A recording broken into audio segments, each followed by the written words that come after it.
actually, education in South Sudan generally it's not that good. Like education setting is not very good. Like when you compare South Sudan to other countries, you find out that the education in South Sudan is not very good. Like we don't have real professional teachers. Sometimes in South Sudan, you find out that these guys who just finished senior six, they go to South Sudan and they get employed in the education sector. And so we are taught by people who are not experienced very well. And so those people, those students in South Sudan, they go through a lot because the people who teach them are not experienced, and so they are not opened up to quality education. But also girls in South Sudan, they have a lot of difficulties because the parents themselves, they're even restraining the girls. Like they want the girls to stay at home, learn this, learn how to keep a man, learn how to work.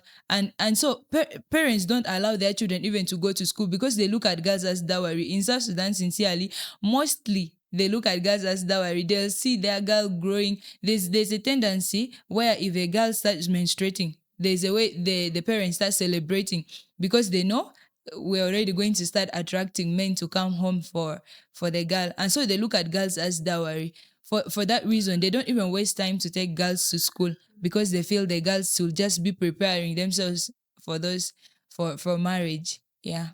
And that's, oh wow, that's actually a really big barrier to education for young girls. So it means in this context, by the time, probably, maybe you can correct me if I'm wrong, does it mean like by the time you are sort of 15 years old, because at that age at least you've started your menses, does it mean by that time there's already girls who could already be married somewhere? There are guys who are married at 15, even 14. As long as you already have some breast, you have started menstruating, yeah, a guy can come for you and they marry you. And also there's a tendency in South Sudan where they book.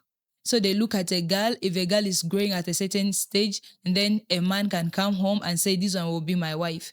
And so the parents know that this girl is growing to be his wife. Yeah. So a girl of 15, 14 is already having a husband. They're there in South Sudan. Wow. So it's a culture thing also. Yeah, in some cultures it exists, but in others it just happens. Yeah.